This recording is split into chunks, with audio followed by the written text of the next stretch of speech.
Buenos días, bienvenidos a la Institución Libre de Enseñanza. Muchas gracias por su participación, tanto los que nos acompañan aquí presencialmente como los que nos siguen online. Durante estos 2 días vamos a dedicarnos a seguir estudiando a Krause y al krausismo. Es un proyecto que venimos desarrollando desde hace ya un par de años y queremos seguir profundizando en esta figura que creemos que tiene mucho de actualidad todavía. Muchas gracias a todos los ponentes. Muchas gracias también a la colaboración de la Secretaría de Estado de Memoria Democrática y a la Embajada Alemana por su generoso apoyo a este seminario. Liebe Isabella, wir sind sehr froh über diese Zusammenarbeit mit der Deutschen Botschaft und hoffen, dass es in der Zukunft noch mehr Möglichkeiten gibt. Así que nada, les deseamos un feliz trabajo estos 2 días y tiene la palabra Isabella Neisinger de la Embajada Alemana. Gracias.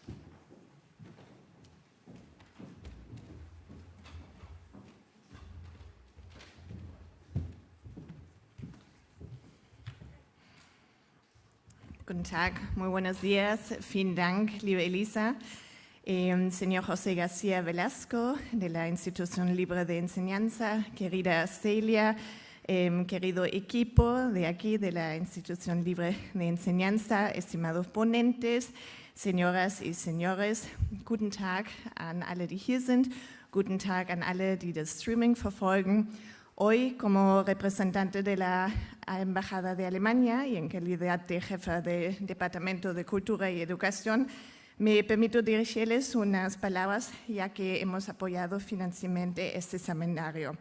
Para ser precisos, nos hacemos cargo de los costes de la traducción y estamos muy contentos de hacerlo.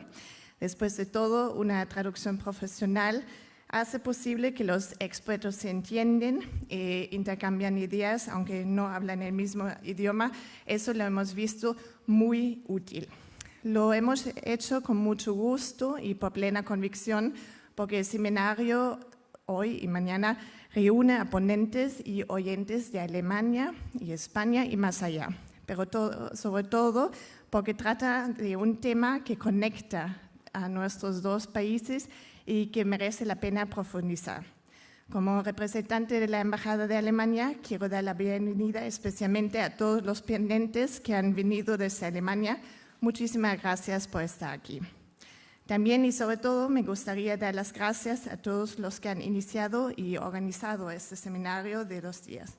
Me parece muy oportuno que este seminario, tras estar en Cambridge en 2019 y en Tübingen en el año pasado, ahora también se celebra en Madrid hoy.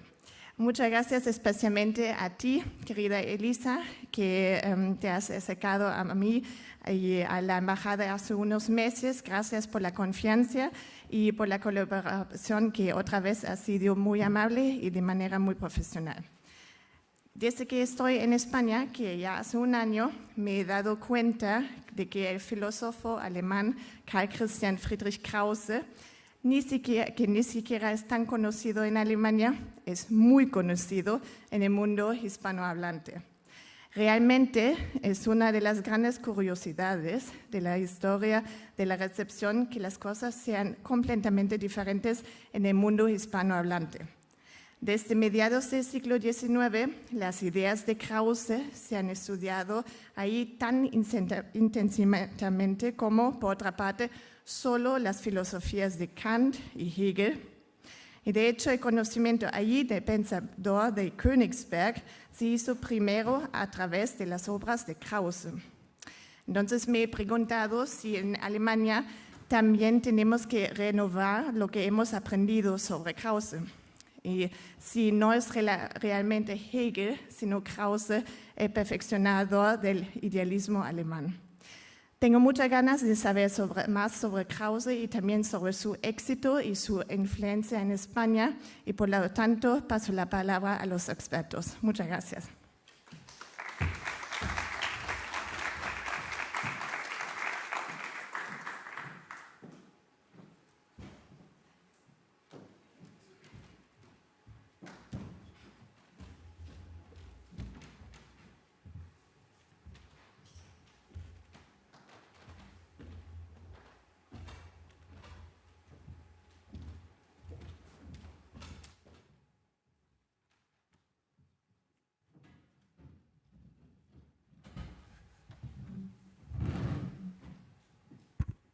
Buenos días.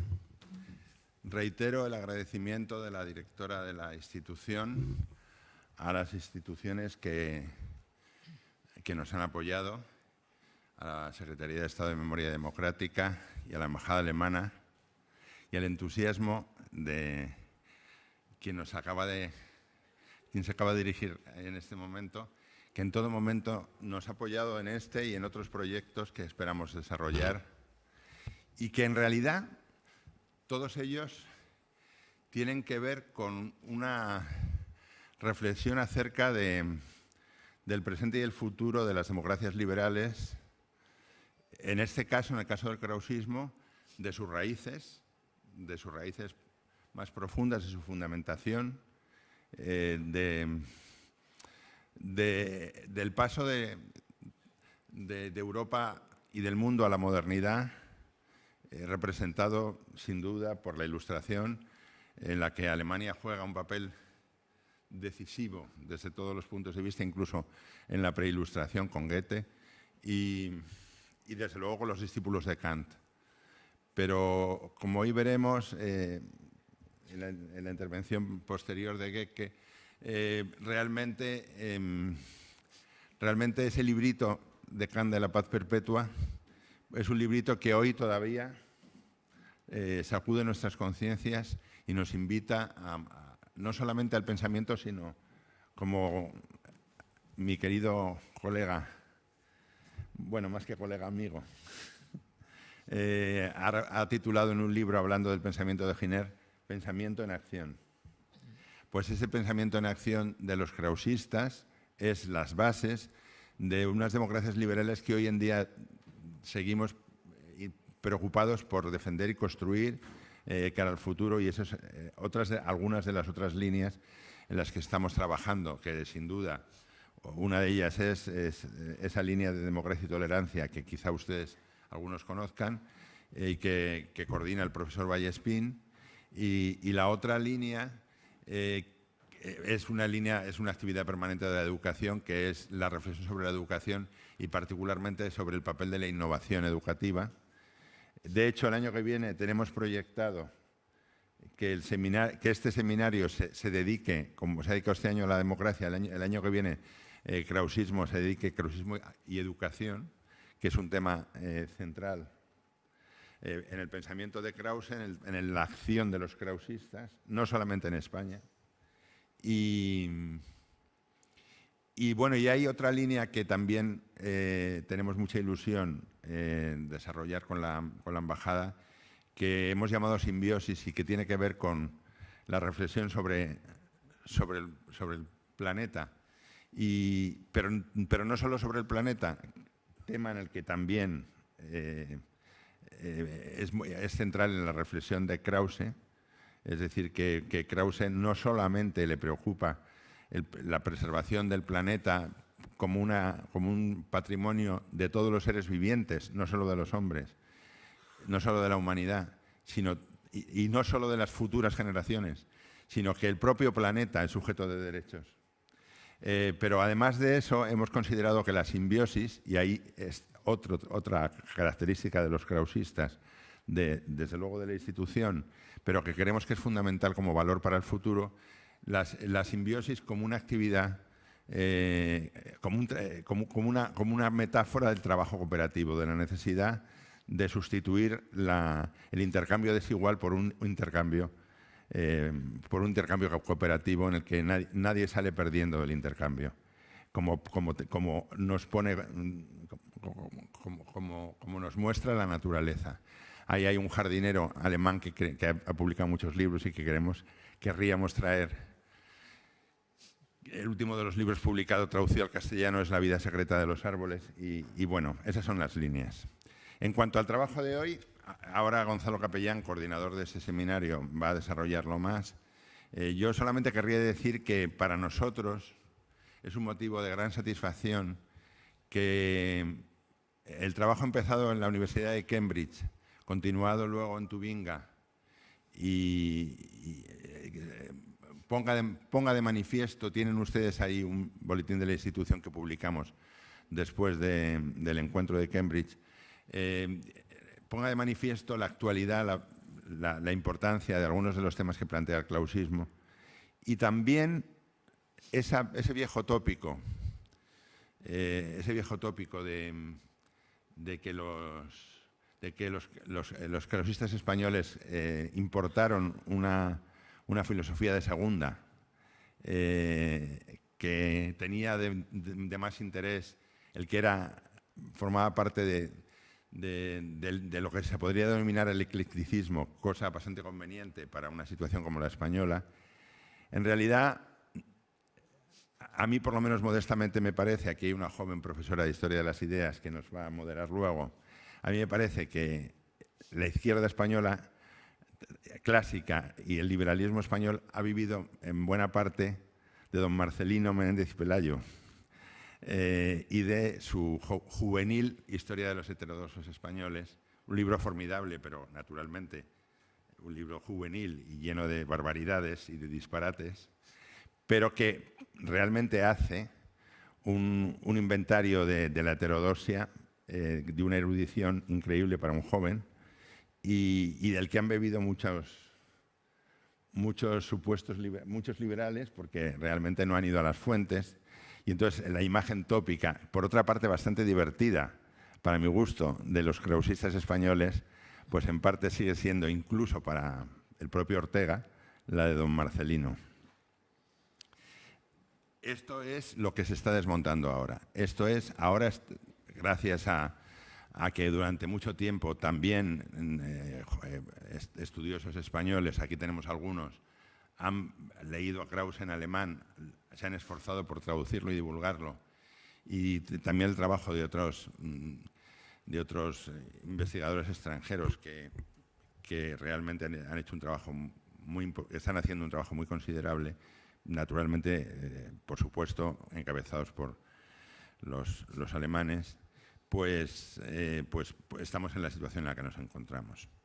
Y sin más, bueno, tengo que decir que que hoy tendremos a Dirk Meyer en online porque tiene COVID y le deseamos un COVID ligerísimo y una prontísima recuperación, y que desgraciadamente tampoco podremos contar mañana con Rosa María Capel porque ha tenido un problema familiar y se ha tenido que ir urgentemente a Granada, y quizá haya algún otro cambio que les iremos contando. Sin más, dejo a Gonzalo Capellán que cuente. Bueno, pues buenos días. Gracias a todos ustedes por estar tanto aquí presencialmente como a todas las personas que están siguiendo online este seminario en torno al krausismo y la democracia. Y gracias a Pepe, a la Institución Libre de Enseñanza y a la Embajada de Alemania en España por apoyar este seminario cuya finalidad, como se plantea en esta presentación, es explorar, analizar y pensar sobre la vigencia y actualidad del krausismo. Y para ello yo tengo que hacer también una reflexión previa. En mi actual experiencia como docente en una facultad de educación, formando a los futuros maestros de educación primaria, algo tan enraizado con el pensamiento y la acción de Giner, Laïle, Cosío, mi paisano, hay una constante, algo muy importante en la legislación educativa vigente en España. Por un lado, que se destierra el viejo concepto de que la historia es el pasado. La historia, los historiadores profesionales y quienes desde la historiografía reflexionan sobre qué es la historia y algo muy importante como la temporalidad y el tiempo histórico. Sabemos que la historia no puede entenderse sin la unión indisoluble de pasado, presente y futuro. La historia no solo estudiar el pasado.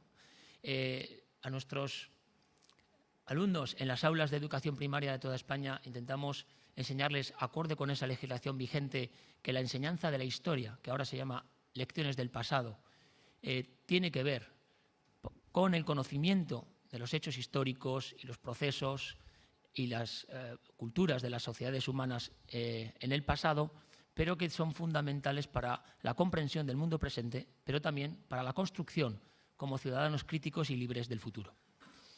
Desde esa reflexión podemos entender una mirada bien pertinente al krausismo en el marco también de el apoyo que a esta iniciativa ha dado la Secretaría de Estado para la Ley de Memoria Democrática, porque todos sabemos que la memoria tiene, en su diferencia con la historia, como bien señaló en su día el profesor Santos Juliá, en un libro de referencia sobre este tema, la posibilidad de hacer lo que no puede hacer la historia. La historia pasó, la historia fue, pero la memoria puede traer al presente el pasado. En ese traer el presente al presente el pasado, hay un marco que es rescatar toda aquella memoria que ha servido para la construcción de la democracia moderna en España. Y en esa construcción de la democracia moderna es verdad que todos tenemos en mente episodios más recientes en la historia del siglo XX, como la Segunda República Española o la transición a la democracia. Pero no debe olvidársenos, y creo que es una labor fundamental para construir de manera sólida y comprensiva esa memoria democrática de la España contemporánea, que en el siglo XIX es cuando se forja y cuando las sociedades democráticas empiezan a desarrollarse, y que en esa construcción el krausismo primero y la institución libre de enseñanza después jugaron un papel determinante. Yo creo que eso es lo que centra este primer seminario, en la que, como muy bien se ha dicho, en una perfecta secuencia con otros seminarios organizados en la Universidad de Cambridge, en Inglaterra, y en Tübingen, en Alemania, viene a seguir reflexionando sobre un aspecto crucial: el papel del krausismo con la democracia y su vigencia. Sobre la vigencia y la actualidad, permítanme otra reflexión que tiene que ver con algo tan importante como los conocimientos, ahora llamados saberes, valores y competencias que seguimos enseñando en este país, en las aulas, a nuestros jóvenes alumnos. Si uno sigue leyendo la legislación vigente sobre la educación, dice que la enseñanza de la historia tiene como finalidad no solo ese conocimiento del pasado, la comprensión del presente y el diseño del futuro, sino, entre otros aspectos, la formación de ciudadanos críticos y libres con valores democráticos como la tolerancia, la inclusión, la pluralidad, la diversidad cultural.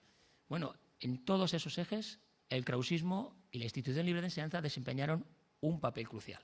En primer lugar, como ha dicho José García Velasco, porque hoy no abordamos la democracia, pero en el seminario proyectado para el año que viene abordaremos dos cuestiones tan fundamentales como la ciudadanía y la educación.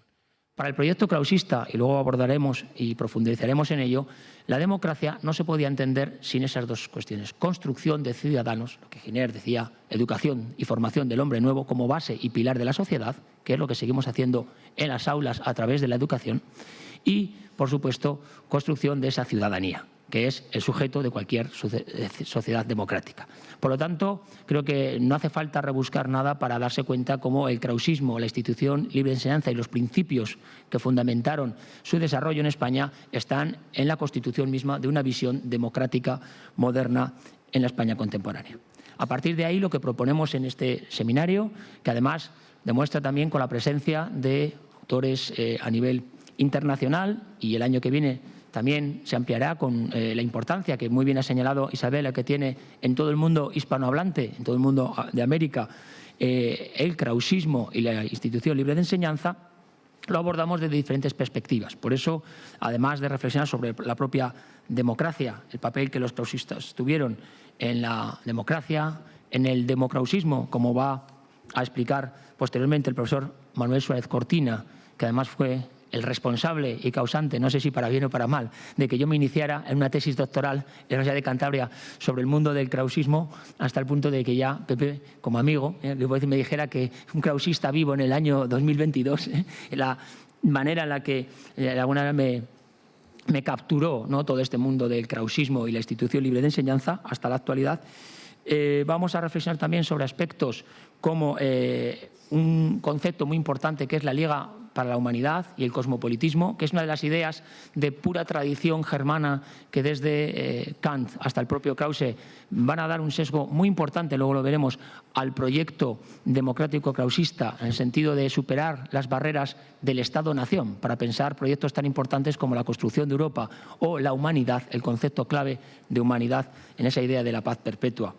Vamos a tener también una sesión, yo creo, muy importante para ver cómo desde la estética, la literatura, también el krausismo, con el planteamiento de los derechos de los animales que va a hacer el profesor Dirk Meyer en línea, nos entronca con algo que señaló José García Velasco y que es fundamental. Hoy día la historiografía, y no solo la historiografía, sino casi todas las ciencias sociales, incluso las ciencias, en una de las corrientes historiográficas con más éxito e implantación a nivel mundial, que es lo que llaman Big History, la gran historia, tiende a decir que ya no podemos entender la historia solo como las sociedades o los seres humanos a lo largo del tiempo, sino que la interacción con el planeta, con el medio natural, todo lo que hoy llamamos el cambio ambiental, es un elemento fundamental. Pensar que lo que los krausistas decían, o Krause en su filosofía, la relación entre la humanidad y la naturaleza, lo natural, el medio ambiente, el entorno con el que interactúa el hombre, compendian la historia. El sujeto ya no es por más tiempo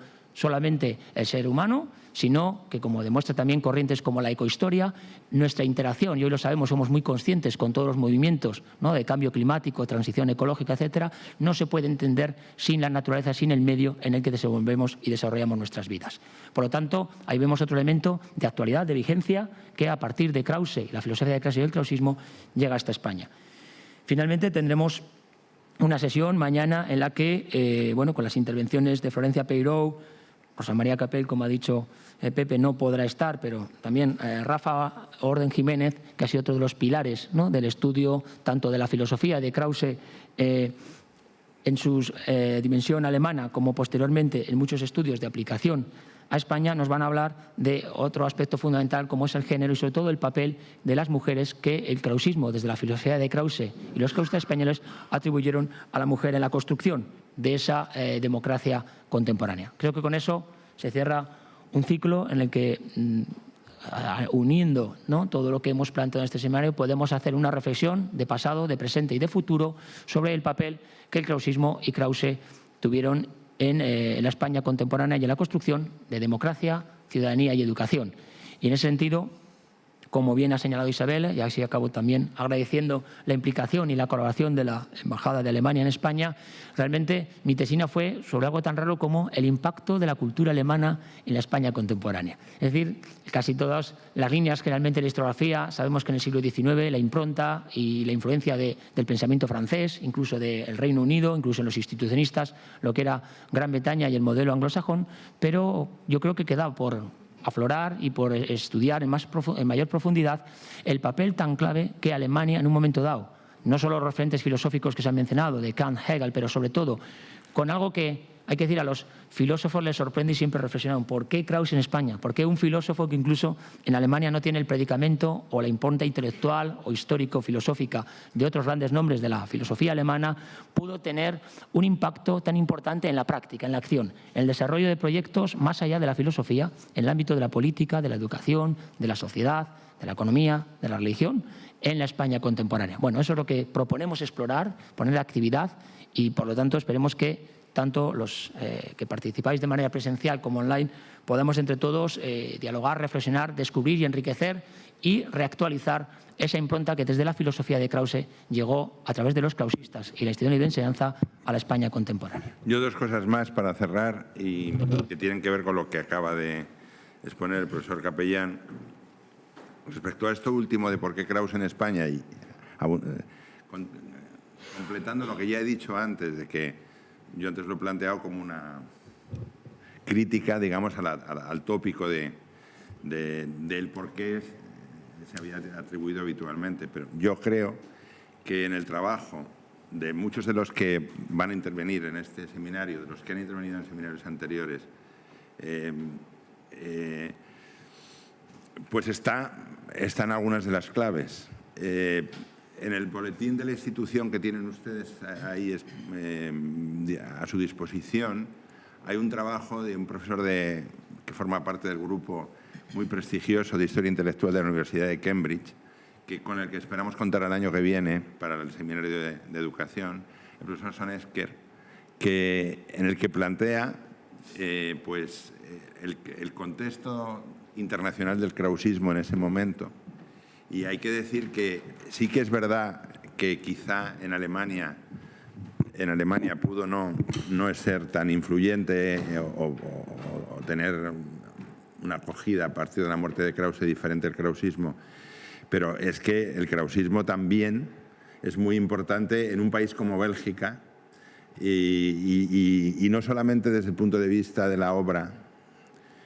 Vamos, y ahí citaremos a Arendt y Bergen como una obra formidable, sino de instituciones como ni más ni menos como la Universidad Libre de Bruselas, que es luego un referente para la creación de la institución libre de enseñanza y que sigue siendo un centro universitario de primer nivel en la Europa actual.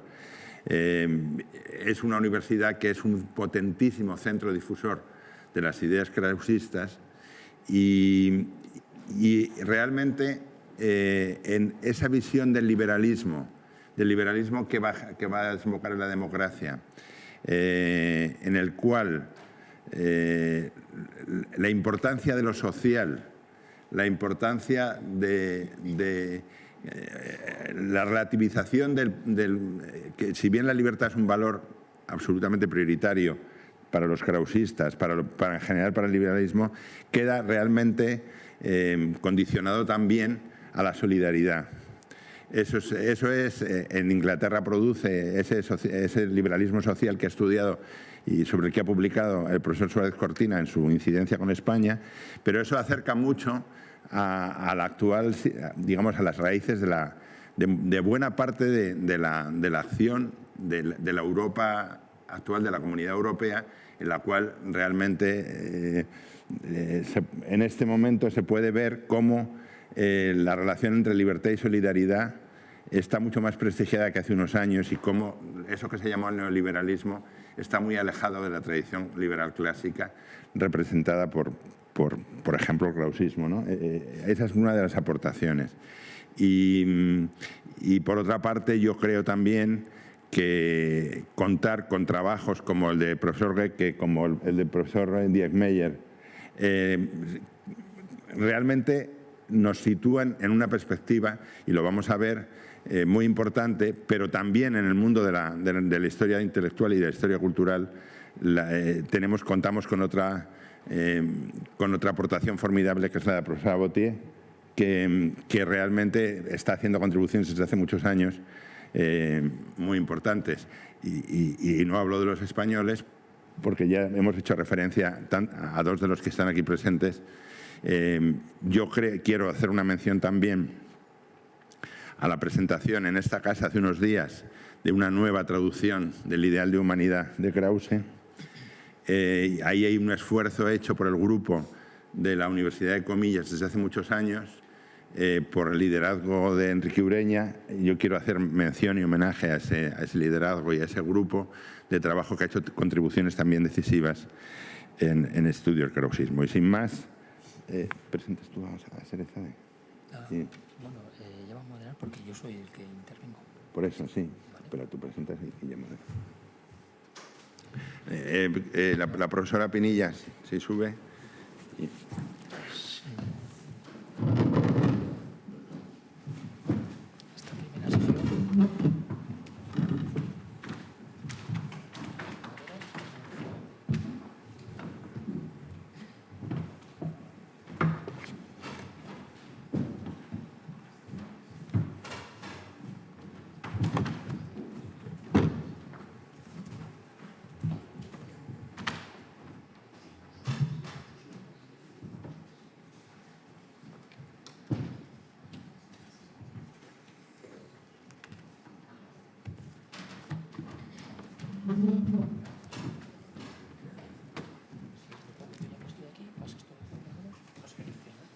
Esta primera sesión. Sí, mira, sí, yo pongo esto. Porque vamos, sí, puedes coger. Bueno, estaba mal, sí, porque estaba esto aquí, ven que ahí, bueno, pues venga, entonces, sí, que sí. Subimos los tres y así estamos toda la mesa. Es que con el online si empezamos a subir, sí. Es un poco mejor, disruptivo, sí, ¿no? sí.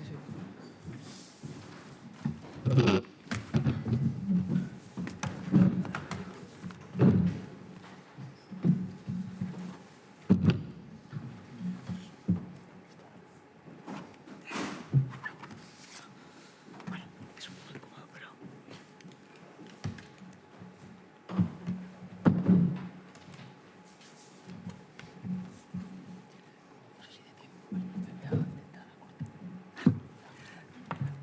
Bien, buenos días. Quisiera agradecer... ¿Se me escucha? Sí, ahora. Quisiera agradecer la amable invitación de José García Velasco a este encuentro. Y no solo por gratitud, sino porque la verdad es que tuve el honor de compartir con él hace tan solo unos días en la residencia de estudiantes una mesa parecida a esta, en el homenaje que se brindó a Mercedes Cabrera. Y con motivo de esa ocasión tuve la oportunidad de explicar a una audiencia bastante importante el impacto que puede causar a una persona de 18 años contar con una figura institucionista como profesora de Historia de España. Excepción hecha de Mercedes Cabrera, que creo que es otra krausista viva en el año 2022, mi relación con el krausismo ha sido siempre indirecta y lo debe todo a la figura y a la obra de Benito Pérez Galdós. Yo creo que el krausismo es la estimum del mundo imaginado por Galdós y es también el hilo rojo que presta coherencia a la trayectoria que dibujan las edades políticas de probablemente, o sin probablemente, el escritor más importante de España después de Cervantes, desde el joven constitucional hasta el viejo republicano. Y cuando me tocó nadar en las aguas de la crítica literaria de la Restauración, me topé con los artículos de don Francisco Giner sobre la novelística galdosiana, fui también a sus escritos sobre literatura y ya más adelante, cuando tocó trabajar Lo prohibido, pues no pude hacer otra cosa sino leer El ideal y buscar ayuda en fuentes secundarias de figuras tan prestigiosas como las que hoy tengo el honor de conocer. La obra de referencia del profesor Capellán, La España Armónica, fue también para mí una lectura muy importante y durante un cierto periodo de mi etapa doctoral no hice otra cosa que leer los libros del profesor Suárez Cortina, uno tras otro, así que es todo un honor compartir hoy mesa con él. No he tenido el placer de conocer la obra del profesor Goeke, pero estoy segura de que hoy aprenderé muchísimo de él y de esta oportunidad de encontrarme en este espacio de la Institución Libre de Enseñanza, que para mí siempre ha sido una de las expresiones históricas de esa España mejor que casi siempre está en el relato. Así que es una alegría y agradezco a todos su presencia. Bien, nuestra magnífica mesa va a comenzar con una propuesta del profesor Capellán que lleva por título Actualidad y vigencia del krausismo en las democracias modernas. Creo que la figura del profesor Capellán no necesita demasiada presentación, pero haré la obligada referencia a la cortesía académica. Catedrático de Historia Contemporánea en la Universidad de La Rioja, investigador Ramón y Cajal, vicerrector de Coordinación del Campus de Excelencia Internacional y de Organización y Planificación. Ha sido también consejero de Educación y Cultura del Gobierno de La Rioja, y en la actualidad es consejero de Educación en el Reino Unido y la República de Irlanda del Ministerio de Educación. Entre sus publicaciones más sobresalientes destacan Gumersindo de Azcárate, Biografía intelectual, la ya referida La España Armónica, el proyecto del krausismo español para una sociedad en conflicto, o más recientemente la edición de Minuta de un testamento de Gumersindo de Azcárate y la coordinación de una publicación colectiva que lleva por título Dibujar discursos, construir imaginarios, prensa y caricatura política en España, 1836-1874. Muchas gracias. Gracias, Sade, por tu cortesía académica también, pero por la amable presentación. Creo que tanto el profesor Suárez Cortina como yo estaremos hoy muy felices y contentos de saber que todos, cuando publicamos pensando que hay una difusión reducida del mundo académico, otros colegas y otras colegas nos leen, ¿no? Así que creo que eso ya es suficiente para que merezca la pena que sigamos reflexionando, investigando y publicando. Bien, como sé que vamos un poco ajustados en el horario y yo ya he tenido la ocasión, a diferencia de mis colegas, del profesor Goeke y de Suárez Cortina, de hacer una pequeña intervención, voy a intentar que mi primera aproximación sea solo para fijar la razón de ser, el porqué de unir krausismo y democracia en este seminario, que no ha sido lo más habitual en la historiografía contemporánea, y más bien dar algunas pistas, algunas claves de reflexión de esa vinculación de los jóvenes krausistas, esos que, junto con el profesor Rafa Orden, hace tiempo que insistimos en llamar la juventud del 68, ¿no? De la revolución del 68, porque también tanto la historia de la literatura en sus cánones, que también conoce la profesora Bautier, en la que sentó, dice, referencia quizá por la amistad y el cariño mutuo que como colegas nos tenemos hace tiempo, pero que como ya ha planteado muy bien, cómo entender todo esto sin la cuestión religiosa y la tolerancia religiosa como uno de esos valores claves de las democracias modernas que los krausistas desarrollaron y fueron pioneros, y podemos decir que sufrieron en sus carnes, ¿no? Primero, por ser apartados en un mundo dominantemente católico ortodoxo; segundo, por tener una libertad de pensamiento y de conciencia que les llevó a acabar, como sabemos, enterrados en el cementerio civil de Madrid. Bien, por lo tanto, lo que quiero es trazar las razones por las cuales es pertinente arrancar este seminario con una reflexión en cómo los jóvenes krausistas, esos jóvenes que acabarán eclosionando todo su trabajo previo en la Revolución de 1868, que supone en España abrir un periodo fundamental de la historia del siglo XIX, fundamental no solo por la revolución que acabó con el exilio de los Borbones, de Isabel II, sino sobre todo porque abrió un periodo de libertades, derechos, con una constitución como la del 69, que hoy día la historiografía internacional y europea considera absolutamente un modelo, incluso un avance, incluso a la referencia tradicional de nuestra primera Constitución de 1812 para la época, siempre hay que situarnos en la Europa de 1870, y también dio lugar a una primera experiencia que además el año que viene supongo que conmemoraremos y celebraremos como se merece, por ser muy olvidada por el peso específico que ha tenido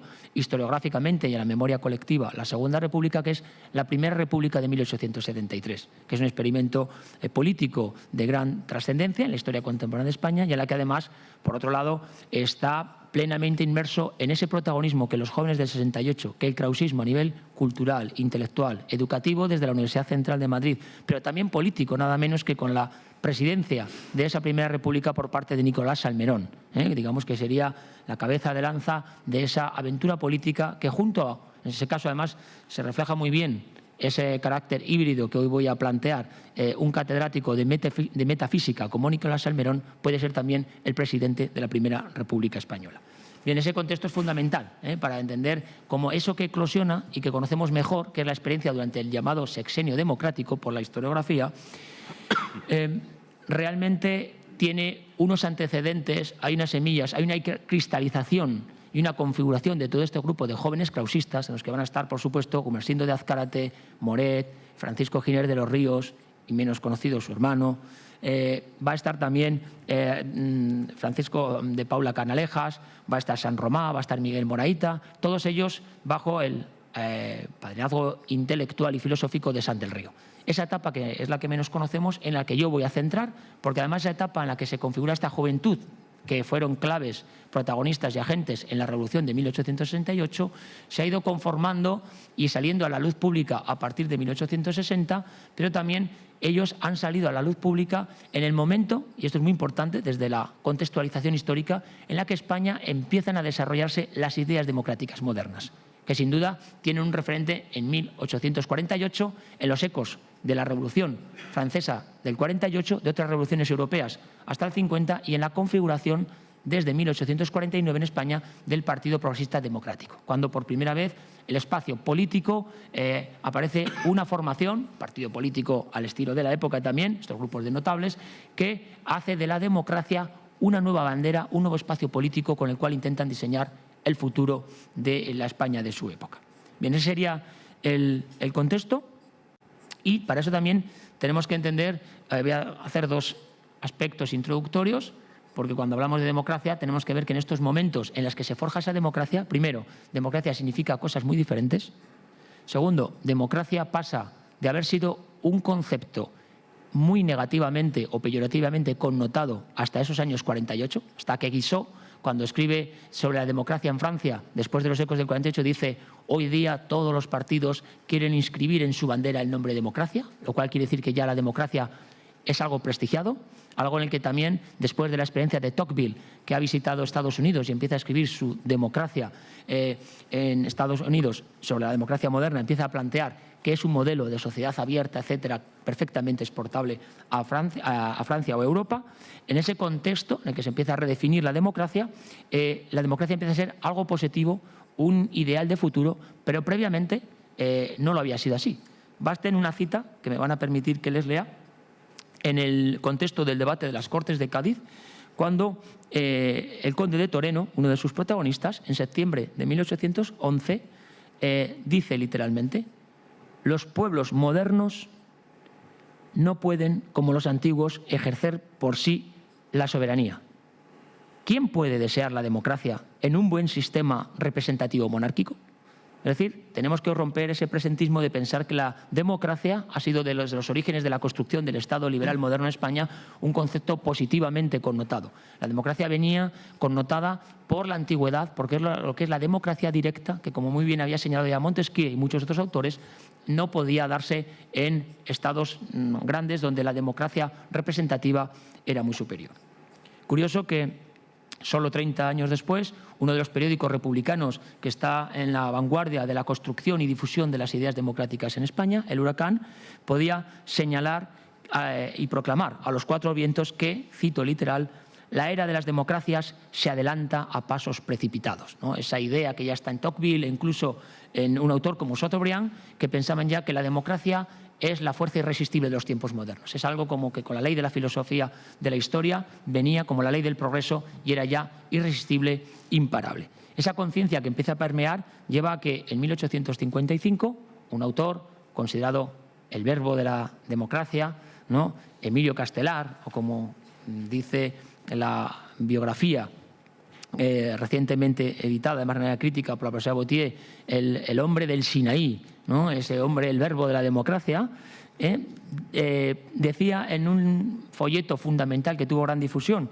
el famoso folleto de Fernando Garrido sobre la República Democrática Federal Universal, que se imprime por primera vez en 1855, pero se reimprimirá de manera sucesiva y irrepetible hasta los años del Sexenio Democrático, planteaba: hoy hasta nuestros enemigos confiesan que la democracia es el porvenir de la humanidad.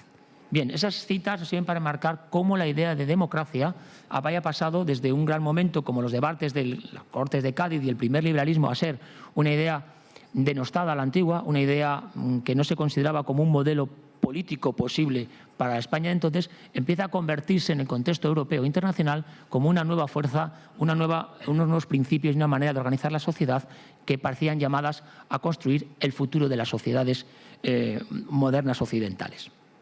Bien, y es en ese contexto cuando, como digo, los krausistas van a irrumpir en una serie de debates, que no voy a entrar en ellos, de lo que diría el profesor Suárez Cortina llamaría las subculturas políticas, porque hoy sabemos que la historiografía ya no se fija solo en partidos políticos, en ideologías, sino en todo lo que acaba de conformar una cultura política, formas de sociabilidad, imaginarios sociales, colectivos, etcétera. Pues en esas culturas, hoy está bastante bien estudiado en la historiografía española, que hay muchas maneras de entender y de intentar construir la democracia.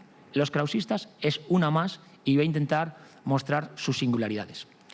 Lo primero, que creo que es muy importante, es que también que tengamos en la cabeza que desde la filosofía original de Krause, la filosofía alemana, el foco o la idea que hemos tenido de que el krausismo es solo una escuela filosófica, obviamente porque Sanz del Río y su docencia pues, tiene que ver con incluso sus reuniones informales, como bien sabe el profesor Rafael Orden, eran el círculo filosófico del círculo era filosófico, eran reflexiones más en el ámbito del filosófico, a lo sumo con la llegada de Arens, que ahora mencionaré, de la filosofía del derecho, pero lo importante, para lo que aquí estamos trabajando, es que también desde esas ideas, yo digo que fue poner la metafísica de Sanz del Río en el suelo del terreno político por parte de estos jóvenes krausistas, hicieron una transición a pensar que sobre ese sistema, sobre esas ideas que ellos llaman científicas, podía sustentarse una política nueva.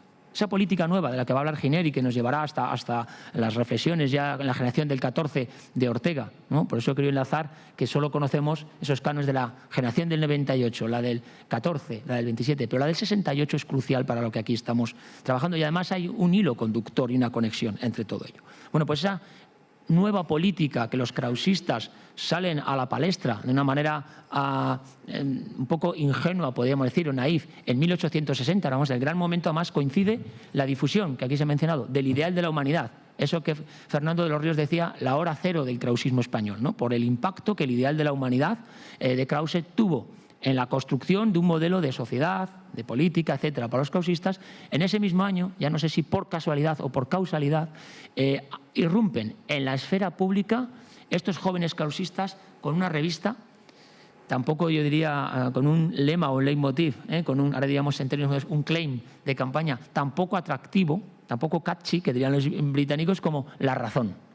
Aparece en la esfera política diciendo basta de política pragmática, basta de los viejos partidos, los moderados, los progresistas son partidos caducos, el absolutismo, hay que fundamentar la política sobre la ciencia y la razón.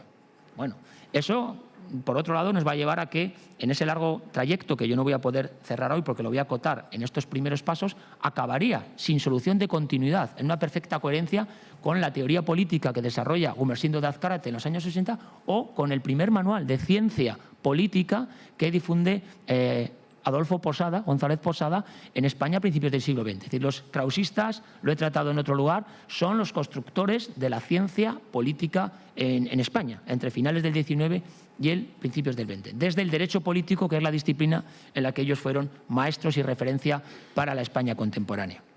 Bien, pues en esa construcción, poco naif de la ciencia política, ellos consideran que vienen a aportar nuevos fundamentos racionales y científicos a la nueva política. No sin mucha razón, cuando se producen todas estas polémicas en el seno de la democracia, en todos aquellos grupos de jóvenes que intentan definir un proyecto político democrático para España, en una discusión que se ve, Gabriel Rodríguez está entre ellos, un autor publica en La Razón un artículo que dice sobre la democracia en España y establece 3 clases de subculturas o de grupos que están abanderando estos proyectos democráticos. A uno los llama los demócratas economistas, que están liderados precisamente eso por Gabriel Rodríguez, en el que luego estará Moret, Figuerola, todos aquellos que defienden la libertad llevada también al ámbito de la economía, que debo decir, y ahora volveré sobre ello, que como muy bien ha señalado José García Velasco, cualquier defensa de este ámbito de la libertad llevada a otros ámbitos de la vida tiene que estar muy lejos del presentismo y, por lo tanto, el anacronismo de vincularlo con el neoliberalismo. Porque, como veremos, incluso ese New Liberalism británico que ha mencionado José García Velasco y que abanderará en España autores como Posada, realmente es un liberalismo que sale del individualismo clásico para llevar a un liberalismo social, a un liberalismo solidario, como ha estudiado también el profesor Suárez Cortina, que llega muy impregnado del solidarismo francés de finales de siglo y del también socialismo de cátedra alemán que se está desarrollando en este momento. Por lo tanto, es un giro desde el liberalismo individual, ahora veremos, al liberalismo social por la sensibilidad que tienen a ir más allá del individuo para considerarlo como un ser social y porque es en la sociedad donde para los krausistas debe desarrollarse los fines humanos de la vida, en perfecta sociabilidad y libertad de asociación. Por lo tanto, esa ruptura, tanto con el viejo liberalismo, para darle una dimensión nueva, como desde la ciencia, viene a hacerles un grupo que es considerado en esas 3 culturas, he dicho la democracia económica, la otra es la democracia socialista y la otra es, les llaman los filósofos democráticos o la democracia filosófica, que ya nos da una idea de cómo sus contemporáneos les perciben y contemplan a estos jóvenes autores, ¿no? Vienen a construir un proyecto democrático desde una filosofía, que es la filosofía de Krause y la filosofía krausista, y por lo tanto, como digo yo, hacen todo ese tránsito desde un sistema de pensamiento, desde unos principios que para ellos es la verdad y la ciencia, que debe fundar una política nueva de carácter liberal y democrático, pero con esa impronta. Bien, el segundo aspecto importante para mí es cómo ellos se definen también a sí mismos, ¿no? ¿Qué ideas políticas defiende este krausismo democrático? Ellos se definen a sí mismos, porque eso, no voy a entrar ahora en otras citas, pero cuando, por ejemplo, Nemesio Fernández Cuesta en 1857 publica Vindicación de la democracia, intentando redefinir también todas las diferentes familias del liberalismo, qué es la democracia y qué proyecto político democrático quieren seguir, dicen todos los demócratas, da igual que en este momento estaban debatiendo si los demócratas eran socialistas, si eran comunistas, si eran republicanos, si eran liberales, si todas estas familias se pueden considerar verdadera democracia. Estaban intentando apropiarse, diríamos en términos de historia política, del espacio político de la moderna democracia. Viene a decir que en el fondo todos tenemos una raíz común, todos somos liberales. O sea, es entendida la democracia con su tronco común en la libertad, en el liberalismo, que es como aparece la democracia en España. El Partido Demócrata surge en el año 49 como una escisión más avanzada del Partido Progresista. Por eso es el Partido Progresista Democrático, pensando que el liberalismo tiene una nueva fase en la que tiene que ir más allá de las ideas clásicas del viejo liberalismo o incluso de la idea de soberanía nacional del próximo para ir a la democracia. ¿Y cómo lo van a entender los krausistas para ir terminando? Pues con dos pilares fundamentales, la libertad y el derecho. La libertad y el derecho. La libertad, que entendida, considero Pepe, no en el sentido actual ni del neoliberalismo, sino la libertad llevada a todos los ámbitos de la vida, porque ellos tienen una concepción organicista de la sociedad. Es decir, piensan que el liberalismo progresista solo se ha centrado en una visión reduccionista de la democracia, que es pensar que la libertad política, las libertades en el ámbito de la política y el sufragio universal ya son la democracia. Los krausistas dicen que no. La libertad debe regir todos los ámbitos de la vida.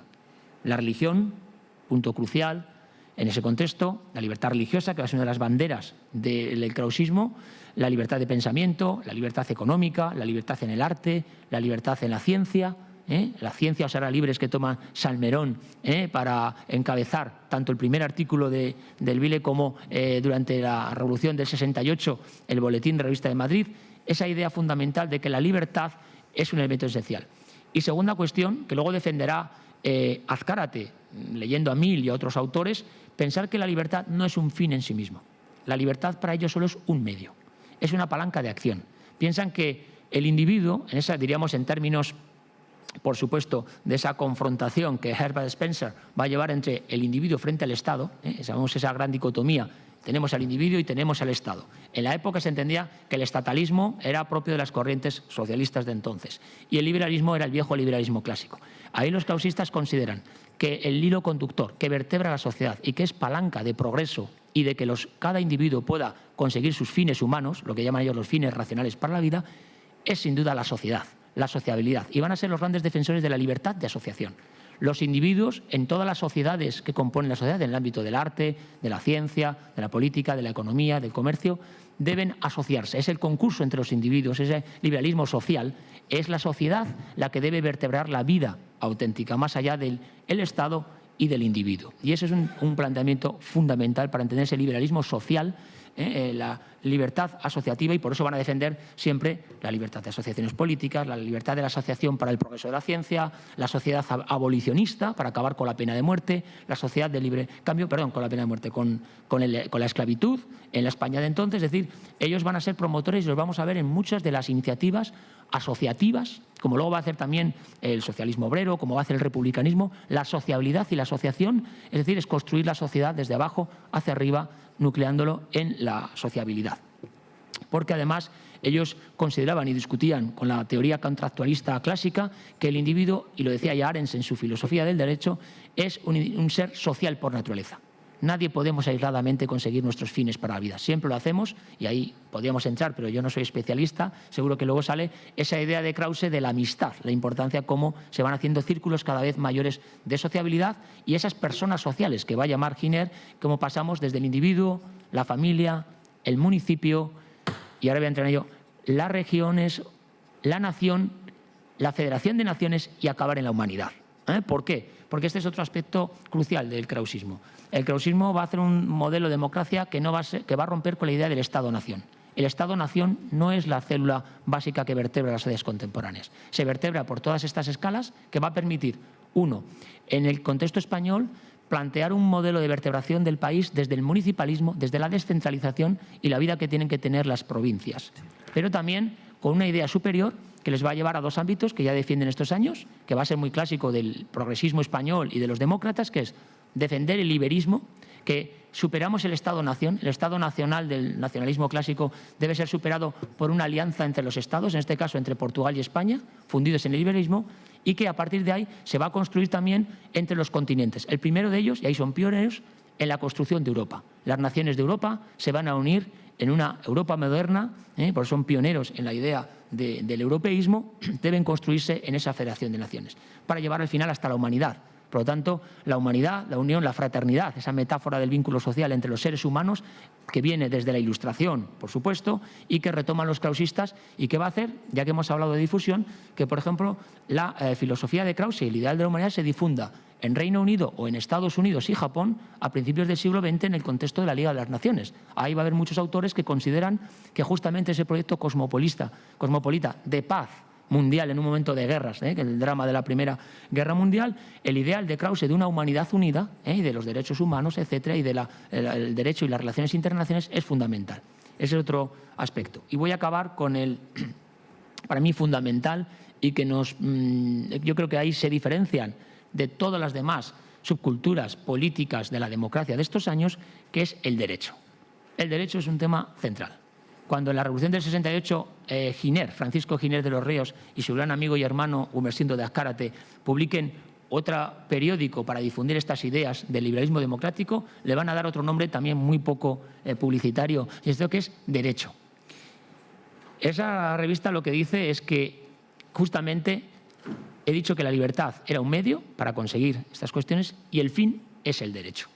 Ellos definen, siguiendo además el modelo alemán, primero ya kantiano, pero sobre todo el modelo que define Arens en su curso de Derecho Natural, que es el Rechtsstaat, si lo pronuncio bien me van a perdonar los germanoparlantes de la sala, pero nosotros llamamos el Estado de Derecho, y que los ingleses, como dice Azcárate, llaman Rule of Law, el Estado de Derecho.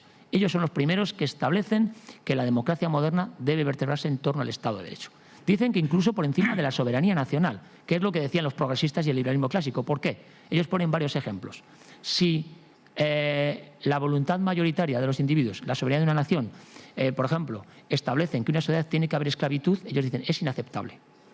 Sí, y este es un caso que además entronca con lo que he planteado de Salmerón y su negativa y su renuncia a la presidencia de la Primera República por no firmar una pena de muerte. Ellos fueron claves en la difusión de las ideas de Gödel y también el correccionismo penal alemán, porque hay muchas influencias en esta línea, de que la pena de muerte nunca puede ser admitida en una sociedad, porque acabas con el derecho a la corrección, a la enmienda, hoy día llamaremos a la reinserción de cualquiera que en la vida ha tenido una caída de lo que es el comportamiento humano deseable, ¿no? O éticamente deseable o jurídicamente deseable. Entonces, la enmienda de la pena, es decir, ellos nunca pueden aceptar la pena de muerte porque acaba con el individuo.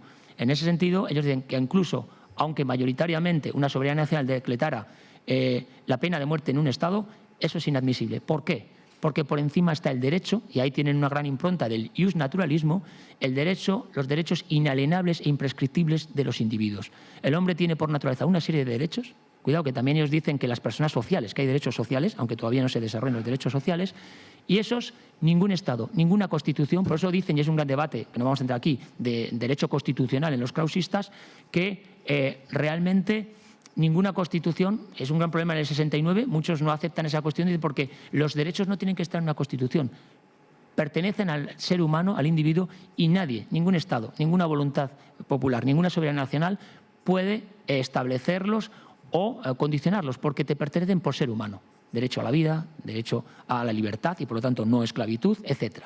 Y ese es un valor fundamental en el que ellos van a concebir desde su formación jurídica el derecho. En ese sentido, ellos entienden el derecho, y no voy a entrar en esa faceta que es más filosófica del derecho de Arens, pero lo que dicen es que el hombre precisamente es un ser imperfecto que tiene condicionalidad. Necesita que alguien le preste condiciones para desarrollar sus fines racionales en la vida, su felicidad, diríamos, desarrollarse plenamente como individuo, diríamos hoy, necesita que alguien le preste condiciones. Y ese es el papel del Estado. El Estado es la sociedad especial para el derecho. Y por eso ellos van frente a un modelo estatalista que no permita desarrollarse a los individuos libremente asociados en sociedad, pero el Estado no debe invadir la vida de los individuos y de las asociaciones, y solamente tiene que ser el garante de esos derechos, el que permita dar condiciones a los individuos para que desarrollen plenamente en el seno de la sociedad. Bueno, ese es el modelo de democracia, el modelo que van a ellos a forjar de una manera bastante peculiar y genuina, pero quería concluir diciendo que el krausismo, más allá de una escuela filosófica, desarrollan, y de ahí su importancia en la vida práctica española, que no se quede solo en el ámbito académico filosófico, sino que también se presentan con una doctrina política, con una filosofía política y una acción política clara que bascula en torno a estos ejes que obviamente fueron novedosos en la época y lo diferenciaba además de los viejos partidos, de los partidos tradicionales. Es verdad que ellos luego tomaron opciones dentro de la pluralidad que siempre ha caracterizado al krausismo y al institucionismo en partidos siempre, ellos se denominaban liberales radicales o radicalismo liberal porque piensan que la clave era defender las libertades en su sentido más radical y extremo. Aunque ellos son unos hombres moderados, piensan que eso era llevar la libertad a todas las consecuencias de la sociedad. Segundo, algunos de ellos lo hicieron durante el sexenio en el Partido Demócrata o Progresista Democrático, como Azcárate, y otros, como Salmerón o Azcárate en la Resta, acabaron en partidos republicanos moderados accidentalistas. En todo caso, los krausistas fueron uno de los grupos de las escuelas filosóficas, si queremos, que también fueron claves en la construcción de la democracia moderna en España. Muchas gracias. Muchas gracias.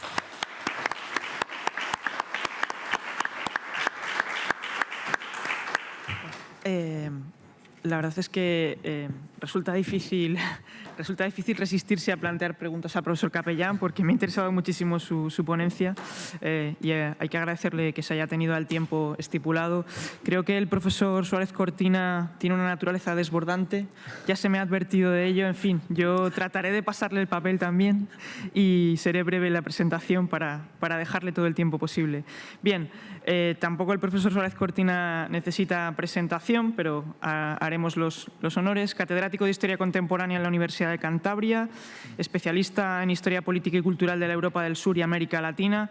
Es autor de muchas de mis lecturas: El gorro frigio, Liberalismo, Democracia y Republicanismo en la Restauración, La sombra del pasado, novela Historia en Galdós. En tiempos más recientes ha publicado Los caballeros de la razón, Cultura institucionista y democracia parlamentaria en la España liberal, o Galdós y la novela histórica, el sexenio democrático en los episodios nacionales. Y más recientemente, de este año mismo, ha sacado el título El león durmiente, democracia, republicanismo y federalismo en España, 1812-1936. Y a juzgar por el título de su presentación, creo que buena parte de la exposición de hoy tendrá que ver con este título, Democrausismo y República en la España de fin de siglo. Muchas gracias, profesor Suárez Cortina. Muchísimas gracias, señor Zade, por la presentación. Muchísimas gracias a las instituciones, a los organismos que han permitido que estemos hoy aquí y, de forma muy clara, desde luego, a la ILE, que es esta casa en la que ya empiezo a sentirme muy cómodo. Mucho me temo que yo no llego al nivel de militancia krausista que tiene nuestro amigo Capellán y algunos más de los presentes. Pero bueno, es claro que la afinidad y la dedicación, y como cuando uno está muchos años con alguien acaba cogiéndole cariño, pues de alguna forma yo también participo de esa afinidad. Bien, mi intervención era sobre democrausismo y república en el fin de siglo. He de decir que Gonzalo Capellán ya dijo el 80% de lo que yo pensaba contar. Por tanto, me va a sobrar tiempo, porque he de eliminar de mis 23 páginas, he de eliminar más de 3/4 partes y, por tanto, comentaré los aspectos más directamente políticos de la dimensión del krausismo y la relación con la democracia.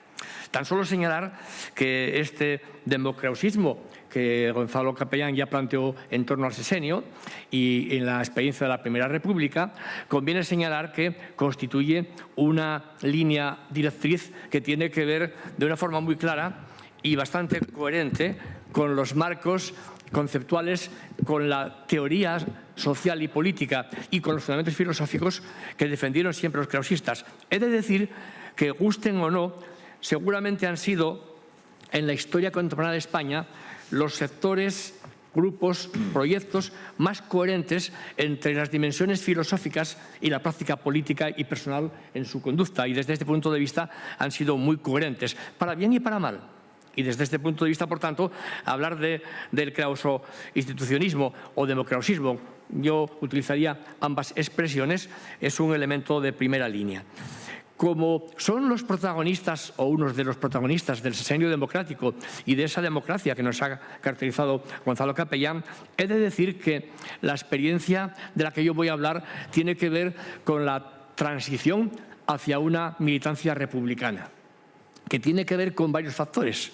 El primero, con la propia experiencia del sexenio democrático, el fracaso de la monarquía de Amadeo de Saboya, en la que militaron, como ya se ha señalado, figuras como Labra o Azcárate, y que a la llegada de la República se convierten en un republicanismo, vamos a llamar de centro, que tiene como cometido fundamental articular un régimen republicano representativo de todas las clases de la sociedad, articulado sobre los ideales del evolucionismo, del derecho, de la libertad y de la democracia, sobre todo de lo que llamaríamos la formación de un auténtico régimen representativo.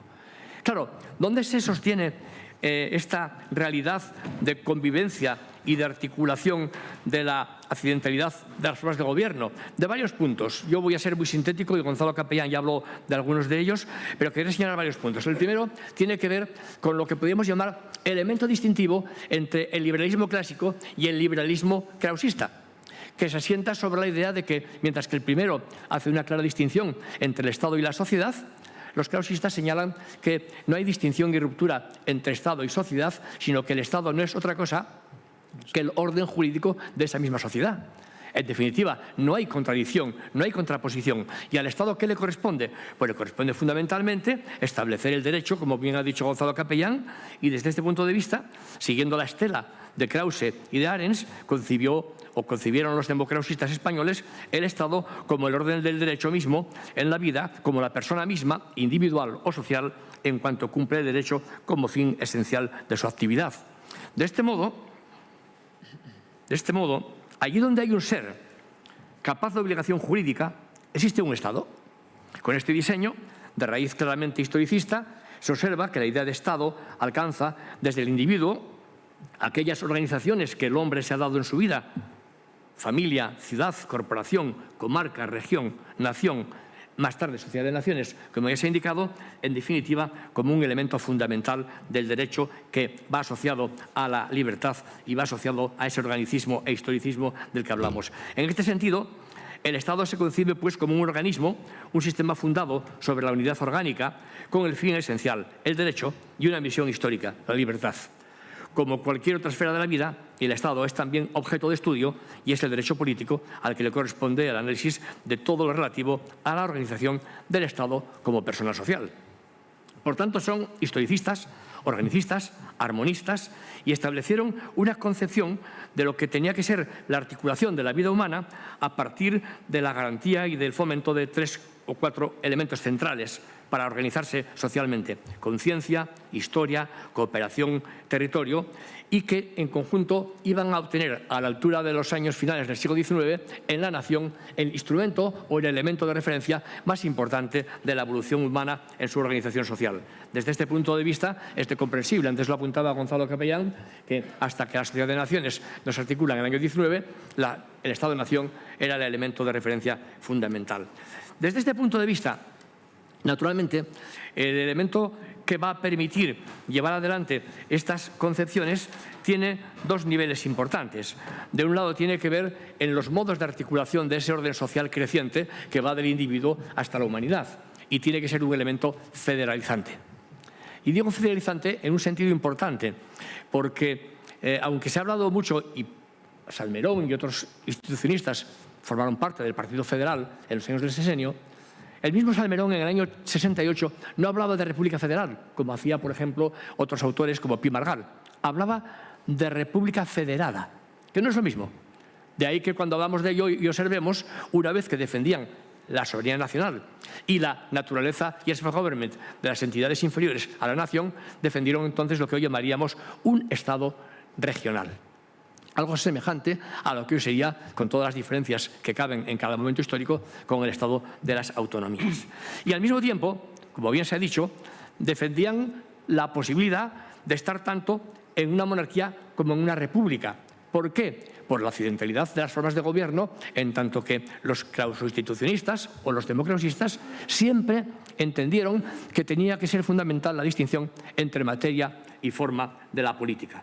La materia era lo sustantivo, la forma lo occidental. Por tanto, república o monarquía no eran fundamentalmente únicos ni superiores una a la otra necesariamente, sino si una y otra cumplían los fundamentos de la vida: el gobierno representativo, la democracia, las libertades, etc. Lo importante era la materia. ¿Qué era la materia? Precisamente aquel elemento central en el que se sustentaba toda la filosofía del propio krausismo, como era el derecho y las libertades. Esto quedó muy bien reflejado en el proyecto de Constitución federal que Chao y Salmerón elaboraron en el 72, cuando precisamente distinguieron el conjunto de derechos inalienables que iban antes y que precedían las 61 bases que ulteriormente desarrollaron en su texto como tales. Ya lo decía incluso mucho antes el propio Manuel Pedregal, un, digamos, krausista sui generis, porque era progresista, demócrata, vinculado a los krausistas, y decía: la monarquía y la república son las dos formas cardinales que admiten infinidad de modalidades. Si quisiéramos fijar sus rasgos distintivos, diríamos que en la primera domina el elemento histórico sobre el progresivo, al revés de lo que con la forma republicana sucede. Por tanto, una u otra, ambas eran vías que podían desarrollarse. Naturalmente, estos planteamientos tomados de Arens primero, de Giner más tarde, y no menos, como hizo Azcárate, de Hipólito Passy, que llevaron a cabo unas reflexiones en torno a cómo articular el orden social y cómo articular esa cosa que se llamaba entonces y hoy España. Y cuando digo esa cosa, es porque la nación o el Estado-nación son susceptibles, y lo fueron mucho desde los años del sexenio, de cómo concebir esa realidad social y política llamada España. Bien, los democracistas, a partir de su experiencia de la Primera República, llevaron a cabo un proceso de decantación muy importante para poder desarrollar sus planteamientos y sus concepciones políticas. Es más, ya en la República declararon, a partir de su periódico, un periódico que seguramente muchos de ustedes han leído o han comentado, que es La República, dirigido por Pablo Nogués, y que contaba en el Consejo de Redacción con el hermano de Giner de los Ríos, con José Luis Giner de los Ríos, que murió pocos años después, decía en su primer punto, decía: nosotros no queremos ni una fórmula determinada del gobierno, ni una fase preconcebida de la República, ni un aspecto fragmentario de la democracia. Aspiramos a representar en el movimiento contemporáneo de España algo más que eso, mucho más que eso: la concordia del orden y de la libertad, la alianza de la revolución y de la ley, el consorcio de la autoridad y del derecho, el dominio de la nación sobre los partidos. Por de pronto, procuraremos la fuerza y la consistencia necesarias a los poderes que el pueblo se ha impuesto en uso de su soberanía. Más tarde, prometemos acatar y acataremos la organización que la República se dé a sí misma en cumplimiento de sus promesas. Entre tanto, y en todo caso, creémonos obligados a bosquejar tendencias y formular soluciones que aseguren la tranquilidad dentro y fomenten la confianza fuera de las fronteras españolas. Un texto del editorial del número 1 de este periódico que creo que dicta muy bien ya lo que vamos a llamar desde ahora el centro político republicano, que era el espacio político que le correspondió a los institucionistas en estos planteamientos. Un centro político que se distanciaba claramente del pensamiento de Castelar y lo que después sería el posibilismo, que se integraba en lo que se llamó el modelo de federalismo orgánico que había defendido la Declaración de la Prensa del año 1870 y que abiertamente se oponía a la teoría piemargaliana del pacto y a aquella formulación que los cantonalistas desarrollaron desde un jacobinismo político en el verano de 1873. Y cuando cae la República y se desarticula el republicanismo histórico, que hasta entonces genéricamente se denominaba federal, a excepción de un pequeño núcleo de unitarios que tenían muy poca fuerza de representación, a partir de ese momento los institucionistas articularon un proyecto propio político que fue paulatinamente desarrollándose entre 1876 y 1903. Cuando terminaré mi exposición, si es que llego, ¿cuánto me queda? No, todavía. Tengo margen. Sí. Le tengo pánico, ¿eh? Bien, en ese sentido, lo que a partir de este momento desarrollan los institucionistas es construir un proyecto global que tuvo varios frentes y que fueron todos, digamos, desarrollados de una forma coetánea, en diálogo con su filosofía de referencia, en diálogo con los conjuntos del republicanismo que desde la descomposición de la República se articularon políticamente, y en diálogo con ese pensamiento occidental europeo que les permitió desarrollar una importante labor de reflexión filosófica, científica, sociológica, antropológica, etcétera. En una palabra, fueron los verdaderos creadores de ese marco de disciplinas sociales que llevaban reflexión, donde filosofía, ciencia, pensamiento político se imbricaron para ir articulando un proyecto político particular, que además contaba con esa otra dimensión de la que todos conocemos y hablamos, como era la institución libre de enseñanza. Pero siempre en el marco de una filosofía evolucionista, de centro político, democrática y que en último extremo tenía un cometido fundamental: lograr el desarrollo de una república parlamentaria representativa. ¿Por qué? Porque entendieron con razón que el sistema de la restauración, establecido sobre el sufragio, digamos, controlado, fraudulento, sobre la soberanía no nacional, sino compartida, sobre la prerrogativa regia y sobre el fraude de todo tipo en el orden político, no cumplía las exigencias fundamentales de llevar a cabo un régimen representativo. De ahí que ellos formularan teóricamente, a partir de los años 76 en adelante, una reflexión continua sobre la realidad política, a partir sobre todo de los trabajos del propio Azcárate, del Self-Government y la monarquía parlamentaria doctrinaria primero, a partir después del trabajo de Miguel Moya, conflicto entre los poderes del Estado, más tarde del régimen parlamentario en la práctica del propio Azcárate, el trabajo de Santa María de Paredes, discurso de derecho político, o de Adolfo Posada, estudios sobre el régimen parlamentario en España. Quiero señalar que esta reflexión teórica se confrontaba con casi todas las demás líneas políticas, incluso del republicanismo. Lo era de una forma abierta contra la filosofía pactista que Pi Margall desarrolla sobre todo a partir del año 80, cuando desarrolla su texto El Pacto, y donde dice que no hay federación, sino hay pacto y autonomía. Frente a los orgánicos que defendían que el pacto no era necesario para que hubiese un federalismo y, por tanto, era la autonomía el único elemento fundamental sustantivo a una federación. Esto va a generar, ahora no entro en ello porque se escapa del diálogo, va a generar desde el año 80 una gran divergencia en el interior del Partido Federal que va a dar lugar a la salida de lo que serían los orgánicos, con Estanislao Figueras en primer lugar, o Ramón Chies, o el grupo que más tarde de los orgánicos se va a incorporar al llamado Partido Centralista en 1890, que va a ser el primer gran partido krausista o krausinstitucionista plenamente dicho. En este sentido, nos encontramos con que lo primero que hacen los institucionistas es teorizar sobre la legitimidad o no de la revolución. Si el derecho no es cumplido, si la ley no garantiza libertades, si desde luego, como hace la primera fase de la restauración, lleva a cabo una auténtica dictadura, la propuesta de componentes pacifistas que nutre el ideario krausista se convierte en una relegitimación de la revolución como un elemento imprescindible para conseguir un verdadero régimen representativo.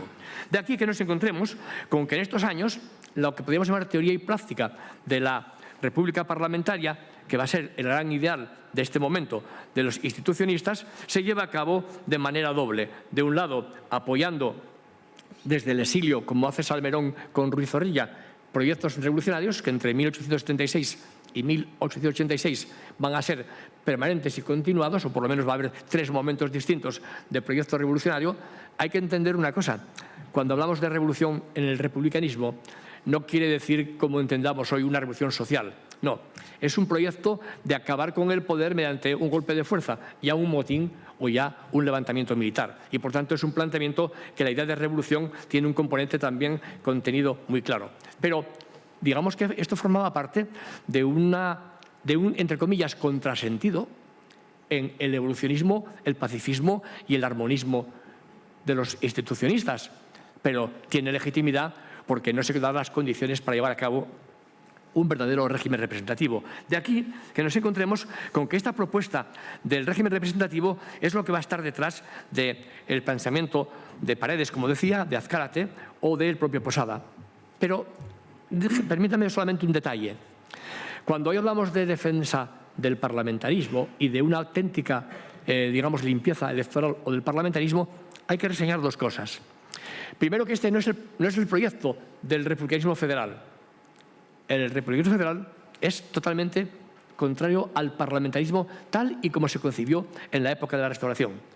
Pero, en cambio, los institucionalistas lo que defienden es su saneamiento, su dignificación y, por tanto, una fórmula en la que el Parlamento resultante sea el auténtico portador de una voluntad nacional libremente expresada. De aquí que el sufragio constituye un elemento central en las propias reflexiones de los institucionistas.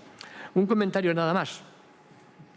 Si en el liberalismo revolucionario el sufragio era un derecho desde una concepción justnaturalista, y si en el liberalismo postrevolucionario, llamemos Sagasta o el Partido Moderado, no era sino una función social que solo un conjunto de ciudadanos podían cumplir, para los krausistas el sufragio es un órgano del Estado. Es aquel instrumento a través del cual el Estado conoce la situación verdadera de la opinión pública y, por tanto, construir un sistema de gobierno sobre la base de la opinión pública significa conocer de verdad un modelo de autenticidad electoral y una garantía del mismo. De aquí que el planteamiento que hacen desde finales del 19 sea llevar a cabo una auténtica limpieza electoral y un rechazo de aquellos elementos centrales que caracterizan la Restauración. ¿Cómo se lleva esto a efecto? Pues a partir también de unos instrumentos políticos, que me voy acabando ya, solamente lo señalo, después en el diálogo podríamos comentarlo, que tiene que ver con los diversos partidos que los institucionistas desarrollaron en estos años. 1876, un partido programa nada más, llamado Partido Reformista, que firman desde París Salmerón, el llamado Partido Republicano Progresista del año 80, pero el primer partido de verdad que se llama democrausista es el Partido Centralista, que desde el año 90 dirige Salmerón, Azcárate, y que tiene una singularidad.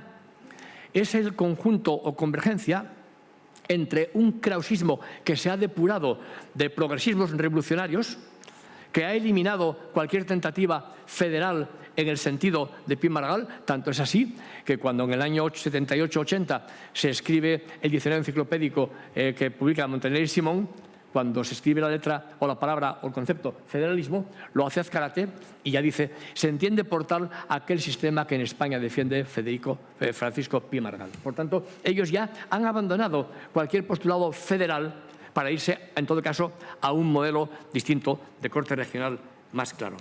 Es el momento en el que entran en el partido centralista lo que podemos llamar un sector de libre pensamiento.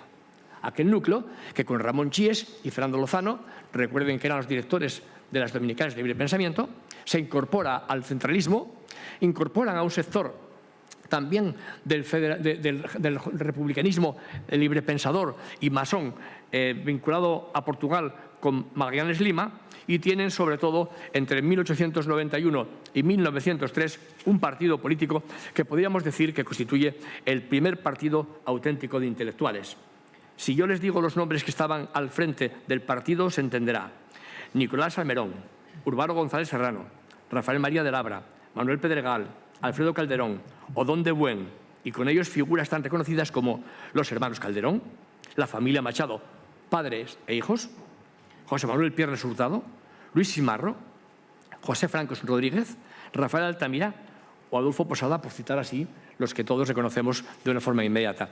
Este partido intentó llevar a cabo un proyecto político de república parlamentaria que no tuvo mucho éxito y que acabaría reconvirtiéndose, con las circunstancias del fin de siglo, en la Unión Republicana de 1903, que va a ser el partido regeneracionista en el que sin duda se encontró a nuestro Benito Pérez Galdós cuando publicó sobre todo Alma Española en el año 1903, donde también llevaba a cabo esa concepción de defensa del pueblo español para regenerar mediante un republicanismo. Aunque hay que decir una cosa: Galdós solo se vuelve republicano en el año 1907.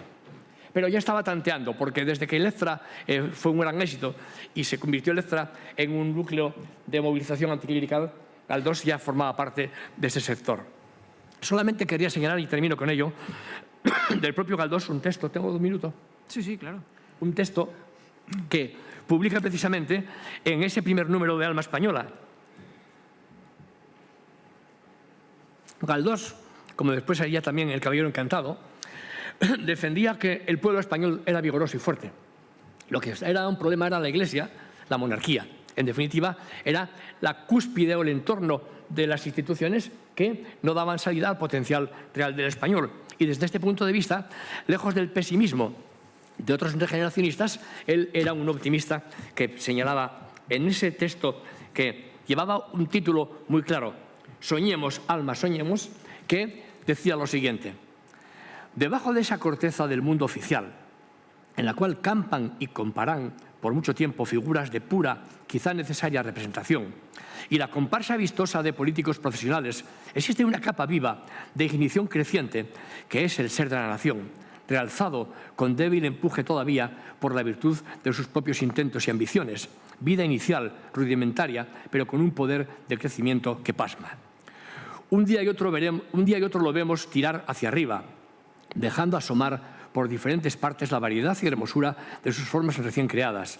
Entre estas formas podemos señalar las más próximas: el esfuerzo de la ciencia agrícola para sobrecogerse a las prácticas rutinarias, la flamante industria en pequeñas y grandes manifestaciones, el arte que pretende acomodar las formas arcaicas al pensar amplio y al sentir generoso. Señalamos también las más lejanas, que son la libre conciencia, el respeto, la disciplina, el orden mismo, la vieja espada que los tiempos pasados legan a los futuros. No quiera Dios que esta capa de formación nueva, en parte somera, en parte profunda, suba por súbita erupción. En una palabra, no vaya a la revolución. Subirá por alzamientos parciales y consecutivos del terreno sin sacudidas violentas para subsistir al suelo polvoroso y resquebrajado en que tiene su secular asiento en nuestro país. Con este planteamiento no es extraño que Benito Pérez Galdós, con Azcárate y con Melquiades Álvarez, fundaran en el año 1912 el Partido Reformista, que es tal vez la enseña más fuerte de este krauso-institucionismo o democrausismo en la España de la Restauración. Y así, de este modo, pues acabo de destrozar un proyecto muy hermoso que de alguna forma espero haber transmitido de una manera más o menos intensa. Muchas gracias.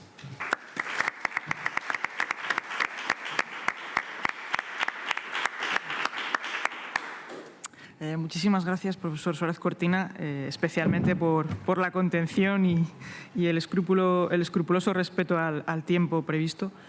Por último, va a completar la mesa el profesor Benedikt Göke, que es profesor de Filosofía de la Religión y Filosofía de la Ciencia en la Universidad del Ruhr de Bochum y miembro asociado de la Facultad de Teología y Religión de la Universidad de Oxford. Sus investigaciones abarcan la filosofía teórica, práctica e histórica y pueden dividirse en tres áreas principales: filosofía de la ciencia y metafísica, transhumanismo y ética de la digitalización e idealismo alemán, con particular atención a la filosofía de Krause. Es autor de varias monografías, entre las que cabría destacar The Panentheism of Karl Christian Friedrich Krause, 1781-1832, y A Theory of the Absolute, de 2014. Así como también es autor de varios artículos, entre los que cabría citar el de más reciente publicación, que lleva por título Karl Friedrich Krause's Influence of Schopenhauer Philosophy, publicado en el The Oxford Handbook on Schopenhauer en 2020. Muchas gracias. Excellent. Muchísimas gracias.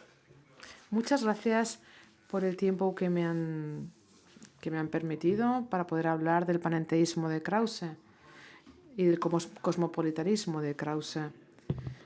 Estoy muy contento porque es mi primera conferencia física en presencia sobre Krause. Voy a comenzar con un ejercicio sobre la filosofía teórica antes de entrar directamente en los conceptos de Krause sobre la Liga de la Humanidad.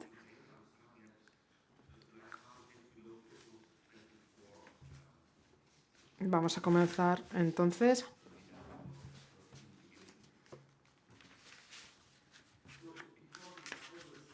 Dado que en el sistema de Krause de filosofía realmente el mundo es el estado del ser de las condiciones finales, y dado que el absoluto en el sistema de Krause se ha reconocido como un ser infinito, por un lado, Krause descarta el panteísmo como una ontología adecuada, porque esto lleva a una identificación contradictoria de lo finito con lo infinito. Ya saben, el panteísmo se se descarta como siendo Dios idéntico al mundo, pero justamente porque lo absoluto o el absoluto se considera como un ser incondicional e infinito, también Krause descarta la idea del teísmo como un paradigma ontológico adecuado. Y esto es porque el teísmo contradiría esa infinitud o esa incondicionalidad del absoluto a través de la distinción ontológica entre Dios y el mundo. Si el mundo tuviera que estar ahí fuera de lo absoluto, ontológica y epistemológicamente, es decir, si básicamente se tuviera que entender el mundo desde dentro o por sí mismo, esto sería la abolición de lo infinito, de la calidad de infinito y de incondicionalidad del absoluto como único principio de la realidad. Y esto es lo que habla Krause en su sistema de filosofía. Sin embargo, tanto el panteísmo y el teísmo están bien y son adecuados en la medida en la que, para Krause, en la medida en que, por un lado, no se puede pensar en nada que esté fuera de Dios, y por otro lado, el mundo como una encarnación de la naturaleza y del espíritu, y la humanidad constituida por parte de ambos, no se puede explicar por sí misma y por lo tanto necesita algún tipo de terreno absoluto.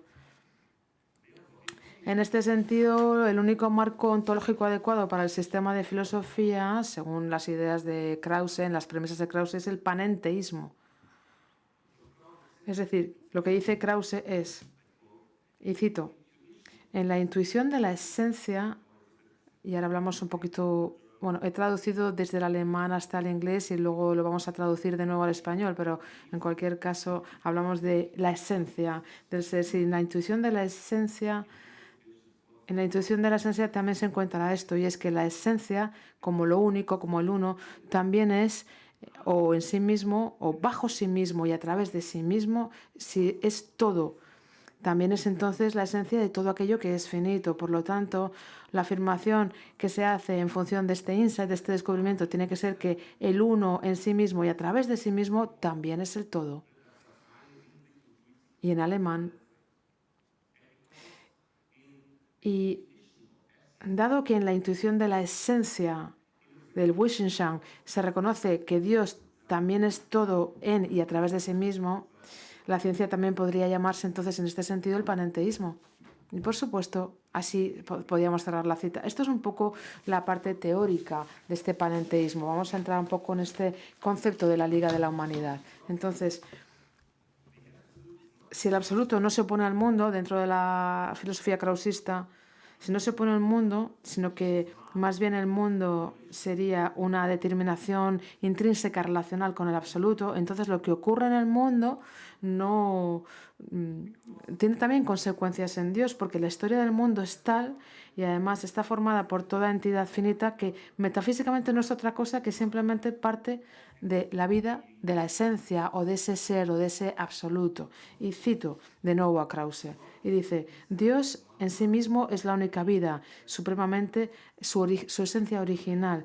Pero entonces, al ser en sí mismo el elemento estructural de todos los seres finitos, en este sentido, la vida única de Dios contiene la vida de la razón, la vida de la naturaleza y ambas humanas, la vida de la humanidad. Ambas unidas, la vida de la humanidad.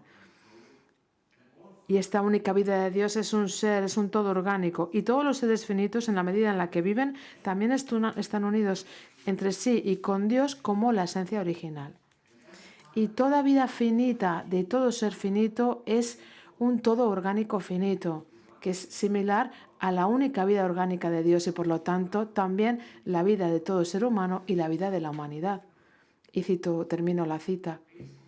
Basándonos en esta idea en cuanto a la estructura fundamental de la realidad, el panenteísmo de Krause, que en un inicio se ha desarrollado de esta autoobservación fenomenológica del ego, esto nos lleva a conclusiones muy importantes para la filosofía práctica. Dado que la esencia de la humanidad se establece en y por el absoluto, y dado que la vida de la humanidad participa en la libertad del absoluto, lo que sigue, de acuerdo a Krause, es que la humanidad tendría que ser capaz de realizar de manera libre su esencia eterna en el tiempo.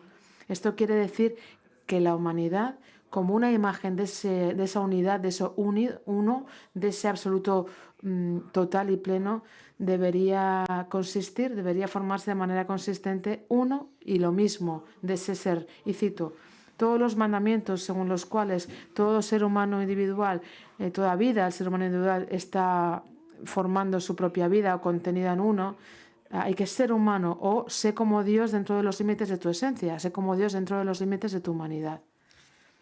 Y para especificar a qué se refiere cuando habla de que la humanidad puede realizar libremente su esencia en el tiempo, Krause se vuelve un poco a su teoría de la sociedad panenteísta.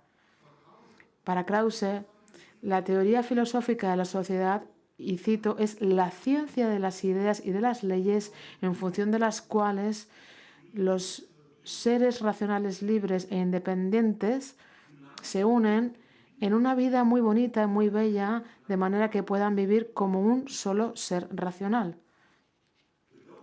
El objetivo de la teoría social es mostrar cómo tendría que estructurarse una sociedad para que el ideal de la humanidad se pueda considerar como algo que se puede realizar dentro de esta sociedad. Y para alcanzar este objetivo, en una teoría social ideal, la esencia de la humanidad tiene que ser primero reconocida por la razón, dado que la esencia de la humanidad es tanto el arquetipo y el teleotipo de la humanidad.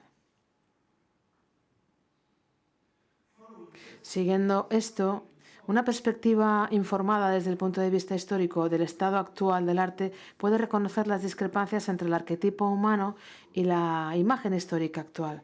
Y debido a esto, en un último paso, las orientaciones políticas se pueden trabajar en el sentido de cómo los arquetipos humanos pueden funcionar.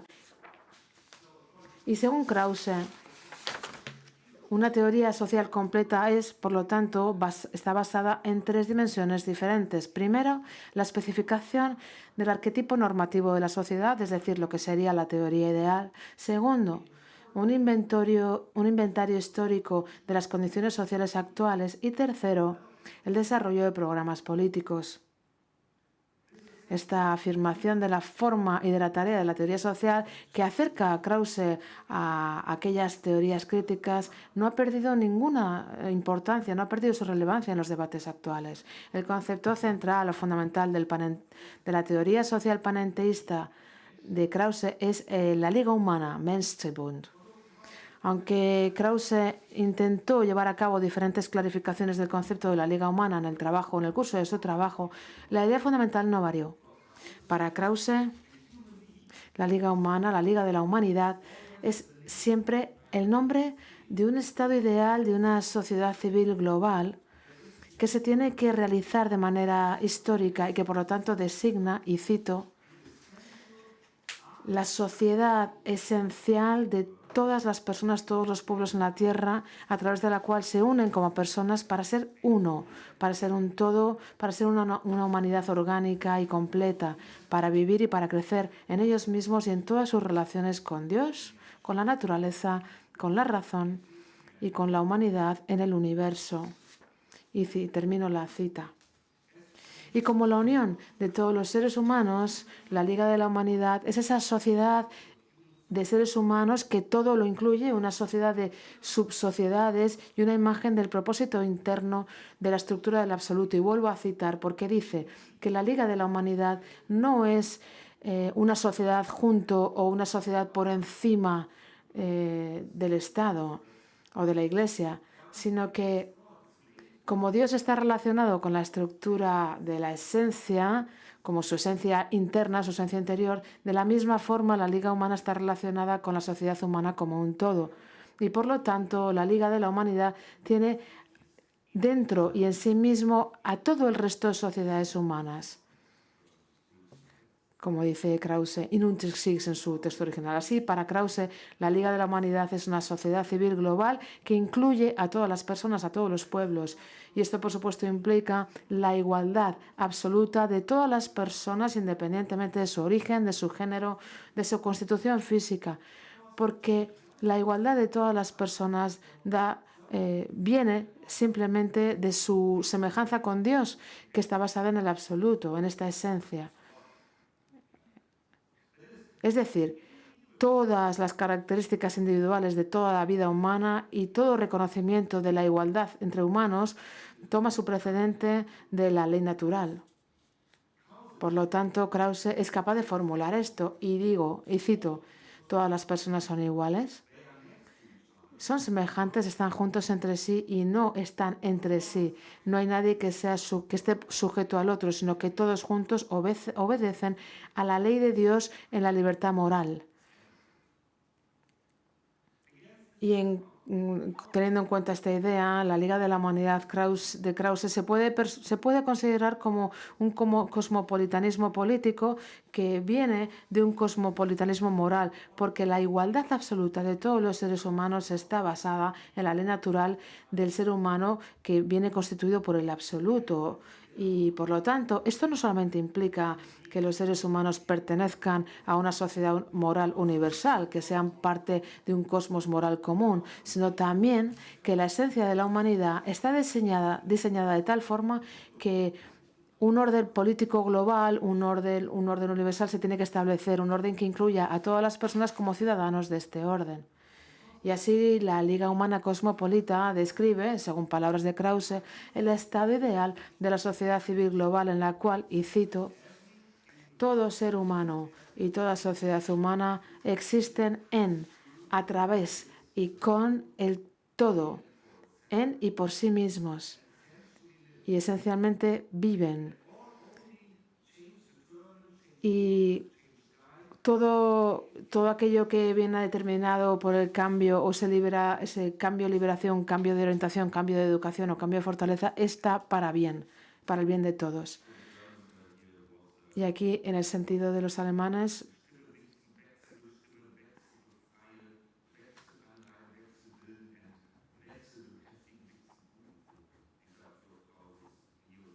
estas son algunas de las ideas o neologismos de Krause. Por lo tanto, la fuerza histórica impulsora detrás del establecimiento de la Liga de la Humanidad y el objetivo que se tenía que alcanzar a través de la Liga de la Humanidad en su perfección superior es la libertad moral. Y esto es, y cito, porque lo esencial, peculiar de la humanidad es la libertad moral. La libertad para Krause está orientada de una manera ética, metafísica y social, y consiste en 3 dimensiones. La primera, la libertad de las restricciones externas. La segunda, la libertad para comprender, para realizar la humanidad que se expresa dentro de la individualidad de cada ser. Y tercero, la libertad, y hemos hablado ya de esto esta mañana, la libertad de asociarse con otras personas, de unirse en esferas sociales con este fin. Para Krause, la libertad, por lo tanto, no está limitada a la cantidad de posibilidades de vivir libremente, sino que consiste en las posibilidades cualitativas de ser capaz de llevar una vida individual de una manera humana. Y la posibilidad de ser capaz de llevar una vida auténticamente digna supone no solamente la libertad humana formal, sino también la garantía de bienes materiales. Y en este sentido, la Liga de la Humanidad de Krause se ha demostrado ver como un precursor de este enfoque de capacidad que hoy tanto se debate hoy en el día. Así que la preocupación de Krause en la Liga de la Humanidad es permitir una vida para todas las personas, una vida desde y para una libertad formal que tenga sentido y una libertad material. Y la libertad es la fuerza impulsora detrás de esta realización histórica de la Liga de la Humanidad. Los seres humanos, como seres libres, no pueden y no se pueden forzar, ni hay que forzarles ni obligarles a realizar esta Liga de la Humanidad. El desarrollo y la base de esta Liga Humana Cosmopolita como sociedad civil global puede y solo puede tener lugar a través de la libertad. Y la realización del estado ideal de la humanidad por lo tanto, no es una necesidad histórica, sino que solamente es posible en y a través de la libertad de la humanidad como una expresión de su poder creativo histórico. Y como dice Krause, y cito, la humanidad es libre y puede y debería educarse a través del libre albedrío, y cierro cita. Por lo tanto, dentro del sistema de Krause, cualquier tipo de paternalismo por parte de fuerzas sociales o intervenciones de instituciones sociales en procesos sociales, esto está totalmente excluido de la promoción de la Liga Humana, en la medida en la que están basados en la coerción. El establecimiento de la Liga de la Humanidad solamente se puede promover a través de un diálogo libre. Sin embargo, la libertad humana no es la única fuerza impulsora detrás del establecimiento de la Liga de la Humanidad. La libertad completa de la humanidad y de todas las sociedades humanas también es el objetivo del desarrollo de la Liga de la Humanidad, porque, y cito, la Liga de la Humanidad en su establecimiento total y en su función lo que busca es la moralidad pura y sobre todo la libertad moral pura. Y cito, y cierro cita. Por lo tanto, la libertad individual no solamente es desde el principio algo que merece la pena ser protegido, sino que la sociedad civil global tiene que mantenerse sagrada, promover, fortalecer y preservar y hacer que esto sea totalmente inviolable. Pero la libertad genuina solamente se puede desarrollar plenamente cuando la libertad o la Liga de la Humanidad se vea realizada. Y como dice Krause, la Liga Humana sigue totalmente los principios de hacer que la libertad mayor y posible de todo individuo y de toda persona subordinada sea factible, y sea factible a través del libre albedrío social. Y si no, se exigirán unos derechos más elevados, pero que no limiten la libertad del individuo, ni siquiera en la discusión más pequeña. Pero claro, si la libertad es la fuerza impulsora y el objetivo del desarrollo de la Liga de la Humanidad, entonces lo que sigue a este corolario es que cuanto más plenamente se establezca la Liga Humana dentro de o como marco social para la realización de esta libertad, cuanto más se haga esto, más se realizará la libertad humana. Por lo tanto, la libertad del individuo y la realización de esta Liga de la Humanidad es una idea de libertad social y, por lo tanto, en una relación orgánica recíproca y mutuamente dependiente. Así que para Krause estaba claro que todo ser humano solamente aparece en su verdadera luz en la idea de la humanidad como un todo. Y como dice Krause retóricamente, o pregunta, dice, ¿la vida y el destino del ser humano y de la humanidad es diferente? ¿Son diferentes? ¿O hay que diferenciarlas? ¿Puede vivir un ser humano y alcanzar el destino de su vida si la humanidad no alcanza el suyo? ¿Y viceversa? ¿O acaso una solamente está viva a través de la otra? Es decir, si tienen una causa y un efecto mutuo. Y aunque la idea de la Liga de la Humanidad es una realización libre de una sociedad civil cosmopolita, y aunque todo ser humano debería participar voluntariamente en la conclusión de este ideal de humanidad, el estado ideal de la sociedad humana no implica el igualar diferencias culturales. Y esto es un tema muy interesante cuando hablamos del cosmopolitanismo, ¿no? De que como si no hubiera más diferencias culturales. Pero esto no forma parte del panenteísmo de Krause, por lo menos aquí, sino que más bien se enfatiza la diversidad cultural de la vida humana como una formación infinita de una humanidad que está establecida o basada en lo absoluto. Y como dice Krause, los pueblos de la Tierra deberían mantener y mantendrán su unicidad y su cosa única. Se purificarán, se exaltarán y se socializarán. Y habrá una humanidad que estará formada por pueblos hermanos. Porque, y dice en sus palabras, destruir la diversidad de naciones ni es posible ni es deseable. Porque esto significaría disolver la vida de la humanidad en sí misma. Una persona educada, como una persona con humanismo, que ya se ha mencionado, reconoce agradecido la institución de la divina providencia y reverencian profundamente y aman a las personas de las que han nacido miembros, de los pueblos de los que provienen, porque les deben todo, el desarrollo de su personalidad y su cultura, pero están lejos de decir que su pueblo, darle más a su pueblo de lo que se merecen. No quieren que el resto de los pueblos sean como el suyo y no rechazan ni desprecian nada porque no sea como su hogar. Y cierro cita. El hecho de que la diversidad cultural se preserve dentro de la Liga de la Humanidad no implica, sin embargo, que haya una apropiación poco crítica del pasado que vaya más allá de las estructuras sociales, porque por un lado la contingencia histórica del desarrollo humano previo se tiene que incluir en el desarrollo de la Liga de la Humanidad. Y en ese sentido, las condiciones sociales actuales son condiciones históricamente condicionadas y, por lo tanto, parten de diferentes puntos de vista para el desarrollo de la Liga de la Humanidad. Pero, por otro lado, es exactamente esto, esta conciencia histórica, lo que permite que se dé una visión crítica de las condiciones sociales, que pueden demostrar qué estructuras se pueden adoptar dentro del marco de una sociedad civil cosmopolita.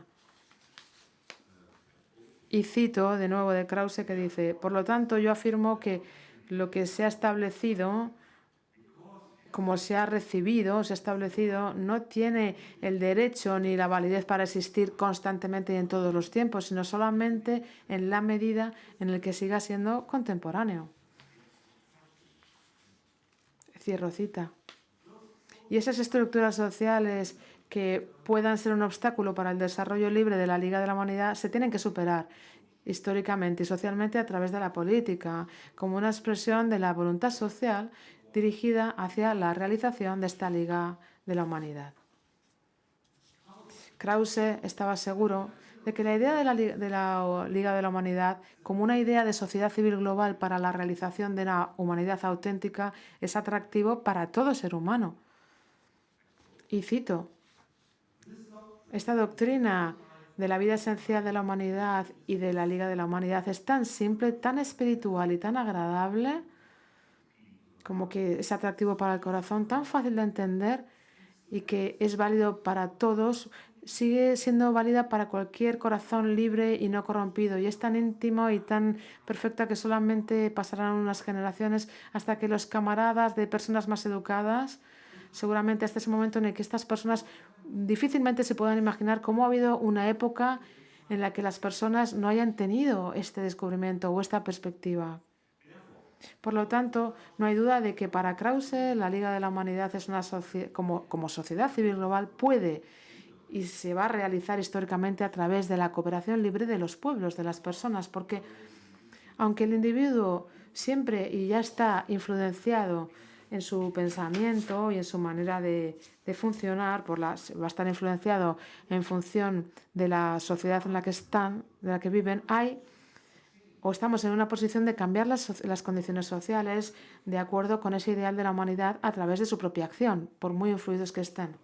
Es decir, básicamente depende de nosotros si queremos cambiar esto. Por lo tanto, la Liga Humana es esa sociedad humana que todo lo incluye, donde el ideal de la humanidad se puede llevar a cabo a través de la libertad y en la libertad. Y esto permite que todo individuo y toda liga social puedan realizar libremente su propia esencia. Y la comprensión o realización de esta sociedad cosmopolita reside en las manos de la humanidad en sí misma. Por lo tanto, el ideal de una Liga de la Humanidad como una expresión de libertad no es solamente un postulado de la razón práctica, sino también una utopía de esto que todavía no es, con el propósito de cambiar la realidad social y la autopercepción de la humanidad. Y como lo dice Krause, como lo expresa un poco para llegar al final de mi mensaje, el objetivo de la vida es un objetivo que se puede alcanzar y que lo ha establecido Dios para la eternidad de la humanidad. Y no es un objetivo que no se pueda alcanzar en medio de una distancia infinita. Muchísimas gracias por su paciencia, por su atención y por escucharme.